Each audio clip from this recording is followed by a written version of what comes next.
Hello, Molweni, Sanu, Hujambo. I'm Thembekile Mrototo, and this is Unwrap Africa on SABC News, where we focus on all the latest news, trends, and successes of the African continent. Siyaqala.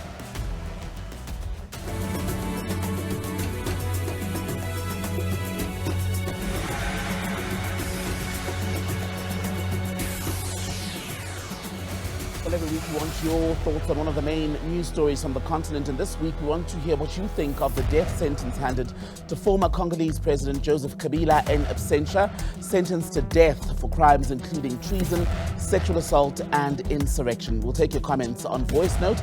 The WhatsApp number that you can use for that is +27 78459 1897. We're also, by the way, on Facebook, SABC Unwrap Africa, and on X.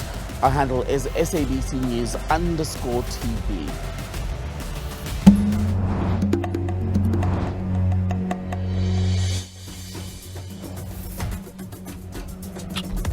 Let's have a look at the main stories from the continent this week, and we'll start with anti-government protests that have continued on the streets of Madagascar this week as police ramped up their presence on the streets in an effort to quell the movement.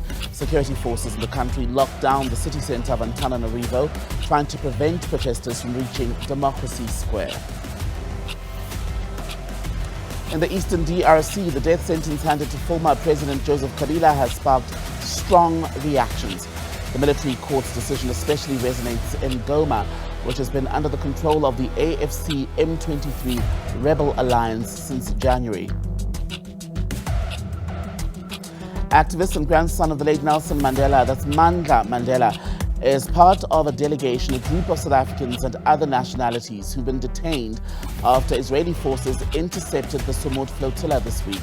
Mandela confirmed this with a pre-recorded message. Efforts are continuing from the South African government's end to secure his release. Speaking of the South African government, it says the family of its ambassador to France, Nathi Mthethwa, has been in close contact with French authorities regarding investigations into his death. Mthethwa died after allegedly falling from the 22nd floor of a hotel in Paris earlier this week. And the Sudanese Emergency Response Rooms Network has won the Right Livelihood Award for its role in providing humanitarian assistance in war-torn Sudan. The Swedish foundation also honored activists from Myanmar, the Pacific Islands, and Taiwan.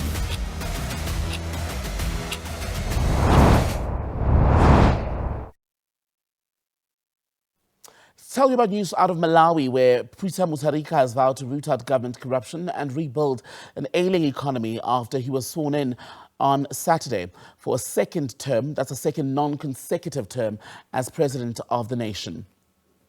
The 85-year-old Mutharika took the oath of office at a stadium in the commercial city of Blantyre. It was packed with supporters who were dressed in the Democratic Progressive Party's blue and white, as well as government officials and African heads of state. In his inaugural address, he said that his administration was inheriting a country in economic crisis. Mutharika has also appealed to the international community to invest in his country.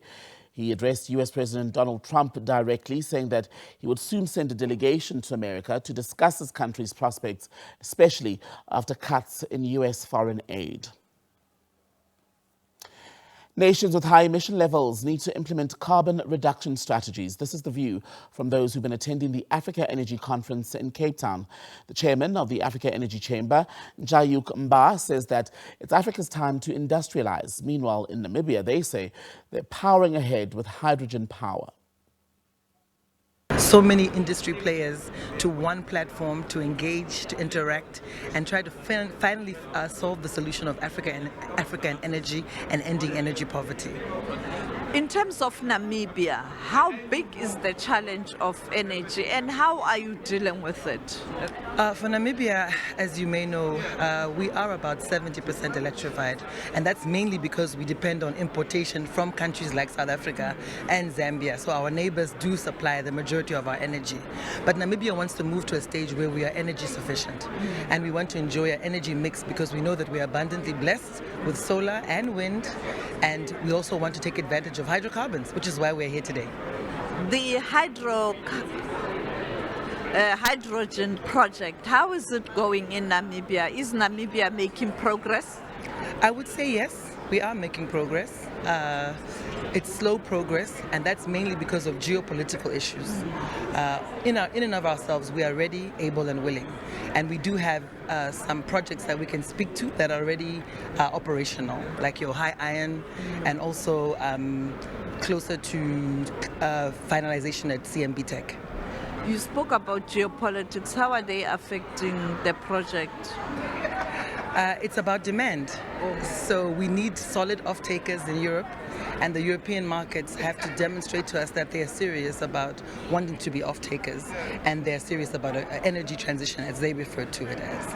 So if that's the case, then they should be wanting to be off-takers of this green energy that we're producing. I promised South African leaders, Minister Mantashe, the head of state, that Africa Energy Week will stay in South Africa. So we're staying in South Africa. We're not moving anywhere. Second, for South Africa and the entire African continent, we need to eradicate energy poverty. 600 million Africans without access to electricity, 900 million people without access to clean cooking technologies, most of them women. It is our chance to really start right now and taking this serious and delivering for them. It is no longer acceptable that in our continent, young boys and young girls would have to grow up without electricity or have to use biomass for cooking. But the important thing is that we're challenging captains of the industry and policymakers to prioritize making sure that we create an enabling environment to ensure that we can move on energy development in our continent. And that's very important because energy is life. When we grow up with gas, we get fertilizer, we can produce food, and we're not going to be begging for food from Ukraine or Russia. We'll be producing food ourselves and feeding Africa, not waiting for aid. When we use gas, we can power Africa, so we have that base load that we can use to drive industrialization. South Africa is Africa's most industrialized nation. Sometimes it's in the dark. We need to get South Africa moving again. Solar, wind, important. But it's not. It's the intermittent nature of it is still keeping us back, so it makes it even more difficult. And yes, this gathering people talk about, well, we need to decarbonize. I think the nations that have polluted the most, they should decarbonize. We in Africa need to industrialize because our greenhouse gas emissions are less than 3%. So we're not the problem of climate change. We're actually victims, but we cannot be kept to permanent underdevelopment and be told to leave our resources in the ground. It's South Africa's time to grow, and it's Africa's time to grow, and we need to energize our continent. Right, let's remind you of our question of the day. We asked for your thoughts at the beginning of the program on the death sentence handed to the former Congolese President Joseph Kabila in absentia this week for crimes including treason, sexual assault and insurrection. That judgment delivered by a military court in the DRC. He's called the process a sham. What do you make of the news out of Kinshasa? Well, we went to the streets of Kinshasa to find out. Nakamu tolamugi na tongo toyoki ke ba condamné na haute cour militaire. Pendant que toyebi na niveau justice moyen de défense ezalaka. Ba lobby ba condamné etika libongo. Pendant que yepe kolo makambo azala kisasa te. Azaka su na Congo te depuis plusieurs années. Pona biso ezako kamwa. Donc justice c'est sali musala nango. Mais c'est Kabila avandi kimia. Avant de qu'il la question doit se poser à lui pourquoi il est resté silencieux alors que c'est une grande personnalité de ces pays. Il a dirigé ces pays pendant 18 ans. Il a des avocats partout. Donc il devait au moins envoyer ses avocats. C'est normal. Tu veux que y a soutenir bango partout dans le Congo bien dans le monde c'est le cas où c'est normal. Si les gens qui peuvent condamner, c'est normal. Pour les gens qui peuvent souffrir à cause de la bango. Ba preuve ezala que muto asali rébellion. Kabila to mona na rébellion te mutu to mona kaka nanga. Kabila to mona na rébellion te na mundu ki boete. Bon alors to regretter makasi pour la condamnation na ewana donc tout sande argument na ngai. Those are the views of Congolese people in Kinshasa to the sentencing to death in absentia of their now former President Joseph Kabila. Well, still to come on Unwrap Africa, we'll speak to Dr. Sunday Ochai, a Nigerian social entrepreneur and founder of Rise, as well as Fama Jallow. She's an African space education program coordinator about the challenges of education and climate change and a new scholarship that they're part of.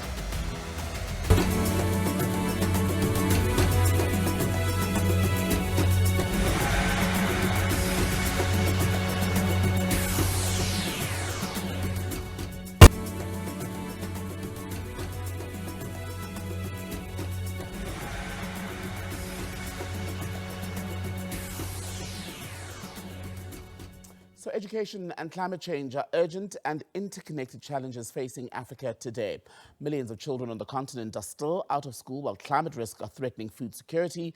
Livelihoods of people are also at risk, especially in the most rural parts of the continent. Innovative technology such as artificial intelligence, satellite data, and affordable environmental sensors are increasingly being used to help provide real-time insights, which helps farmers, NGOs, and governments to build resilience and promote sustainable development, even in regions with limited connectivity. We're now joined virtually by Dr. Sunday Ochai, a Nigerian social entrepreneur and founder of Äänit Prize, and Fama Jallow, African Space Education Program Coordinator from the Gambia. By the way, they're both the recent winners of the Mandela Rhodes Foundation's 2025 Äänit Prize, and their leading efforts in those crucial fields I've laid out. My thanks to you both. Thank you so much for being with us. Sunday, if I may start with you. Äänit Prize basically supports conflict-affected Nigerian children. This is done through the acceleration, as I understand it, of education and peace building. Can you tell us how the program actually works on the ground in practical terms? Thank you so much. And I think you make quite an excellent point to highlight the severe humanitarian crisis when it comes to education. Maybe just to give a very quick context that in sub-Saharan Africa, we have almost about 94 million out-of-school children, and about 20 million out of this number actually reside in Nigeria, and globally, 1 out of 5 out-of-school children reside in Nigeria. And this is further exacerbated by crisis in conflict-affected areas. And whenever there is crisis or conflict, children lose between 2 to 4 years when it comes to academic year. And in addition, from our surveys and so many research that has been done, we also realized that even when these children attempt to go back to traditional schools, they don't fit in because they have lost 2 to 5 years or 2 to 4 years. And because of that, they drop out. And even when they attempt to remain, they are forced to support the family because of domestic demands. So most of them go into child labor. For example, we have seen a child of 11 working in mines to be able to support the family, but also to get writing materials for school. And this is even worse for the girl child. Based on our survey, over 60% of girls mentioned that they lose between 60 to 90 school days every year, which is almost half of an academic year, because of menstrual poverty. And if you can compare that with the initial numbers I gave, you will see that the equality when it comes to boys and girls, it's actually disadvantaged on the side of the girls. And because these children go through a lot of conflict, a lot of trauma, most of them struggle to remain in school and to survive in the academic environment. And because of that, they also struggle with psychosocial support. And that is why we came up with the Äänit Prize model, which is first, we have the accelerated education, which is quite a very intensive program that enables children to recover up to 2 years of academic year in 1 year. In some instances, we have been able to recover up to 3 to 4 years of lost academic year in 1 year. So with the accelerated education model, they're able to recover lost school days. But in addition, because of the need for domestic support by parents, we have also incorporated what we call the micro enterprise to ease household pressure on the kids. And to add to that, because of the inequality when it comes to girls, we have also incorporated menstrual hygiene management program to provide these girls with all the hygiene kits they need for the entire duration of our intervention. But beyond that, we also equip the kids with psychosocial support. So with this, we are addressing 4 problems at once, but also advancing 8 SDGs on ground. And I want to Thank bring you. in Fama then, because Fama, you're focused on climate change. One of the things that you do then is looking at real-time climate data, especially in the agricultural space. We were talking now Sunday about how girls and women are often worst affected even by challenges of education. It's the same for climate. So how does the data that you work with help to deal with some of those issues? Perfect. Thank you for having me. So one of the biggest issues that we're currently having in the continent is the lack of data that can be useful, especially when it comes to the impact of climate change. And knowing that Africa is the most continent that is impacted by climate change, and it's important that we also center women because at the end of it, it's women that are mostly impacted by this impact of climate change. For example, in a country like the Gambia, most girl childs are told to stay at home, especially when we have issues such as flooding. So it's necessary, especially to put women at the forefront of these issues that we're facing in the continent. And in doing that, Fama, just to stay more with you, the continent is very vulnerable to the climate change problem, but there's also the fact that connectivity hinders access to information. In some instances, we don't have the early warning systems that more developed parts of the world might have. How are you then helping to craft perhaps a response to that? So through our work with HESIA, we're working on deploying weather stations that depend on things like solar, that don't necessarily, let's say, for example, need power, especially in the rural areas in Africa. And most importantly, we're trying to do that with different organizations, especially like Lucana and also UNICEF Global, to find ways that we can use CubeSat technology, which can collect data from even the remotest areas in Africa by just deploying sensors around those areas. And Sunday, to what extent do you think that this Mandela Rhodes Foundation honor is going to help to propel or push your work forward with the communities that you're already in and perhaps where you want to go next? Thank you so much for that. And I have said it a number of times that for most of these kids, this could be the only inheritance that they will ever receive. And the reason is quite simple. Most of these kids are actually orphaned or completely displaced. And with this Äänit Prize, in the next 5 years, we are targeting to reach up to 5,000 kids and over 30,000 kids in the next 10 years, which is quite massive. And it's an endeavor that is solidly supported by the Nigerian government at every levels. But beyond that, I think the interesting part of our model is the fact that it is owned by the community through what we call community education committees, who are also very active in the mobilization of these kids and ensuring that they remain in school. So And with EduRise and with the support from Äänit Prize, we hope that we will be able to reach up to 10,000 kids in no time. And that's a goal that we hope you're able to achieve. Fama, just lastly, how do you see this prize? In what way, in fact, do you think this Mandela Rhodes Prize then is going to add to the work that you're doing and, similar to Sunday, help to move you forward? For us, the Mandela Rhodes Prize is just more than giving us to expand our work. It's also a validation that the work we are doing is important and that is also impactful. In so many ways, this is helping us in advancing our platform Akili, which we're using to deploy some of the AI insights. And also in a way, this is enable us to expand and to reach more farmers and communities, especially communities that are most vulnerable to the impact of climate change around Africa. Thank you so much to you both, Fama Jallow and Sunday Ochai. Good to talk to you both. Thank you so much for all that you do for your communities, and may you continue the work that you're doing. Thank you very much for being with us on the SABC today on Unwrap Africa.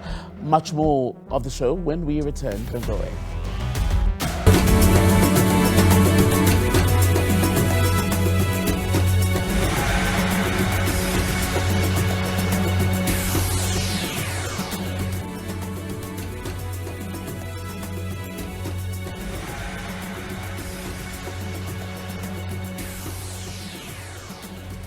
Earlier at the beginning of the program, we asked for your thoughts on the death sentence handed to former DRC President Joseph Kabila in absentia for crimes including treason, sexual assault and insurrection. Let's see what you've been saying. Collins Delele says they'll never find him. He is slippery. One here from Drea who says that the politically motivated trial in absentia was unfair. He deserves the right to defend himself, and unfortunately this will further deepen divisions in the DRC. Mugabe JJ says trumped up charges. That's why the Congo will not get peace. That's why Congo will not get peace. Malombo says it's wonderful. We would like to see that criminal, this is a very strong sentence, stoned to death, he says. Aloy says that people die every day in Congo, and the next thing you hear the government is doing is sentencing another bad former president to death, as if the current one is guilty or isn't guilty, I think he means. They should be working on fixing the conflicts, people first, then this drama. As always, a reminder that the views expressed then do not reflect the position of SABC News. As we come to an end for Unwrap Africa tonight, our producer Nonhlanhla Mthembu has been to visit the UNISA African Music Festival. It's brought together musicians from 4 African countries. The aim to celebrate the continent's rich musical heritage through marimba and other traditional instruments. Headlining the festival was Burkina Faso's Mamadou Diabate. The University of South Africa brought us Mamadou Diabate all the way from Burkina Faso. Today's African Music Festival saw giants from the African continent come together to give us the sounds of Africa. I'm so happy to be here and to meet my brother, different brother here, and to play together African music. And that's why we are here. Africa is one. It's really fast to fly here, but I'm happy to be here. It's very important and to do and this marimba music day together. This is a very good motivation for the next generation, I think. Such a combination, musicological, conference and festival, having different cultures, different traditional, different style of music, different instruments on one stage. That's something really ridiculous. When I moved to Austria, and the Austrian people, they don't understand what I play, but they love what I do. So from Austria to go to America, Canada, Japan, and everywhere, and the people are very, very, very happy. It was a memorable day, and everyone who didn't come here, they lost. This is our first ever African Music Festival. We've been having music for classical and jazz for 130 years. So it's a big statement for the university now to be endorsing and advocating for African music. And that's it from the Unwrap Africa team. Coming up next is Thulasizwe Simelane with the G20 Focus. Bye-bye.